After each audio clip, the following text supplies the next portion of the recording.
আমরা প্রতি মুহূর্তে দেখতেছি একটা না একটা আপডেট নিউজ, আপডেট খবর আমরা প্রতিনিয়ত পাচ্ছি।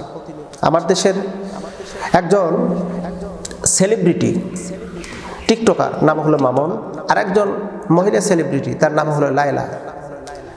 এই দুইজনের অবৈধ সম্পর্ক একটানা 2.5 থেকে 3 বছর।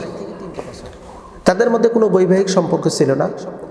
গত 2 দিন আগে সোশ্যাল মিডিয়াতে লায়লা এই কথাটা বলছে, মামুনের সাথে আমার কোনো বৈবাহিক সম্পর্ক নেই। অথচ তারা 2 থেকে 2.5 বছর একই ছাদের নিচে সময় অতিবাহিত করেছে। আবার আমরা আরেকটি বিষয় জানলাম যে মামুন লায়লাকে মেরেছে, এটা বেশ কিছুদিন আগের ঘটনা। তারপরে কিন্তু তারা আবার দুজন একত্রিত হয়েছে। এখন এদের বিষয়ে কিছু কথা বলার জন্য আসার মূল কারণ হলো অতীতের কিছু কথা বলবো। অতীতের একটি ঘটনাকে স্মরণ করিয়ে দেব, যে ঘটনাটি জাতির জন্য ছিল সবচেয়ে বেদনাদায়ক, জাতির জন্য ছিল সবচেয়ে দুঃখজনক, জাতির জন্য ছিল সবচেয়ে কষ্টদায়ক একটি সংবাদ। সেই সংবাদটি ছিল আল্লামা মামুনুল হককে রিসোর্টে অপমান, অপদস্থ, হেনস্তা এবং তাকে ব্যাপক প্রশ্নবিদ্ধ করা হয়েছে। আল্লামা মামুনুল হক তার স্ত্রীকে নিয়ে রিসোর্টে গিয়েছিলেন ঘুরতে। স্ত্রীকে নিয়ে ঘোরা যাবে কিনা এটা ওলামায়ে কেরামদের কাছ থেকে শুনে নিয়ে ঘুরতে গেল, সাংবাদিক অ্যাটাক করলো এবং আরও কিছু ব্যক্তি পার্সন আছে, তারা অ্যাটাক করলো। আল্লামা মামুনুল হককে গ্রেপ্তার করে আটক করে জিজ্ঞাসাবাদ করলো যে আপনার সাথে ইনি কে? তিনি বললেন ইনি আমার স্ত্রী, বৈবাহিক সূত্রে তিনি আমার স্ত্রী। বলে আপনার স্ত্রী আছে, ঠিক আছে, ভালো কথা, তাহলে কাবিননামা দেখান। কাবিননামা যদি দেখাতে পারেন তাহলে সে আপনার স্ত্রী। আপনাদের কাছে আমার প্রশ্ন, যদি কোনো ব্যক্তি স্ত্রী কিনে বাহিরে যায় তাহলে কি সাথে কাবিন নিয়ে যায়, কাবিননামা নিয়ে যায়? এখন ওরা প্রশ্ন করেছে কাবিননামা কই? আল্লামা মামুনুল হক বলেন কাবিননামা তো আমি নিয়ে আসিনি। তারপরে তাকে হেনস্থা করা হলো। পরিশেষে আমরা যেটা দেখলাম, আল্লামা মামুনুল হককে 3 বছর জেলের কারাবরণ করতে হলো।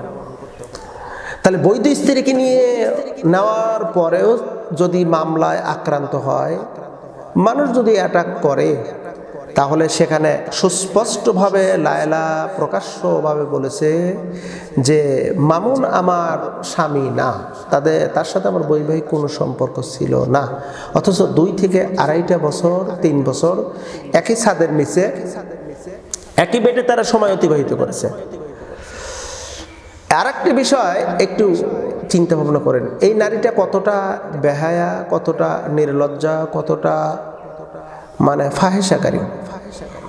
তার বয়স কিন্তু 40 আপ, 42-43 বছর হবে। আর এই মামুনের বয়স 24-25 বছর হবে।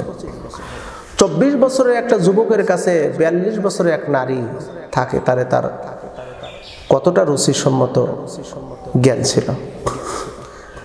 মানে অশ্লীলতা করতে করতে তার ভিতর বিবেক শক্তিটা একেবারে নষ্ট হয়ে গেছে।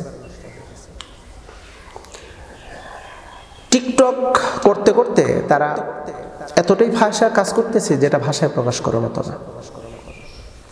তো এখন মূলত বিষয়টা হলো যে আল্লামা মামুনুল হক এবং তার স্ত্রীকে নিয়ে রিসোর্টে যাওয়ার কারণে যদি অপরাধ হয়ে থাকে বৈধ স্ত্রীকে নিয়ে, তাহলে মামুন তার এই, আমি এটাকে কি বলবো, গার্লফ্রেন্ড লায়লাকে নিয়ে 2.5-3 বছর থাকলো, তাহলে কি সে অপরাধ করেনি? সে কি অপরাধ করেনি? আর এই অপরাধের কি সে শাস্তি পাওয়ার যোগ্য না?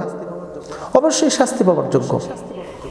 অনতিবিলম্বে এই মামুন আর লায়লাকে গ্রেপ্তার করে আইনের আওতায় এনে দৃষ্টান্তমূলক শাস্তির ব্যবস্থা করা হোক।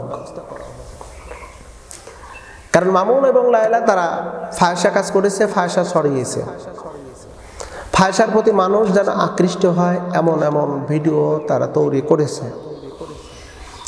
আমরা চাই এই খুব দ্রুত এদেরকে গ্রেপ্তার করে আইনের আওতায় আনা হোক খুব দ্রুত। তার কারণ হলো যেভাবে ফাহিশের কাজ ছড়িয়ে যাচ্ছে, আল্লাহ না করুক ভবিষ্যতে এর চাইতে আরো বেশি হবে। এখন যদি রোধ না করা যায়, মামুন আর লায়লাকে শাস্তি দিলেই হাজার হাজার তরুণ তরুণী, হাজার হাজার টিকটকার, সেলিব্রিটিরা ওরা ফিরে আসবে। ওরা আর অপকর্মের প্রতি ঝুঁকবে না, অপকর্ম করার মতন কোনো অপশনই থাকবে না। তাদেরকে শাস্তি দিলেই সবাই চুপচাপ নীরবতা পালন করবে। তা আসুন আমরা চাই আমার দেশে সুখ সমৃদ্ধি, আমার দেশের কল্যাণ, আমার দেশের মঙ্গল,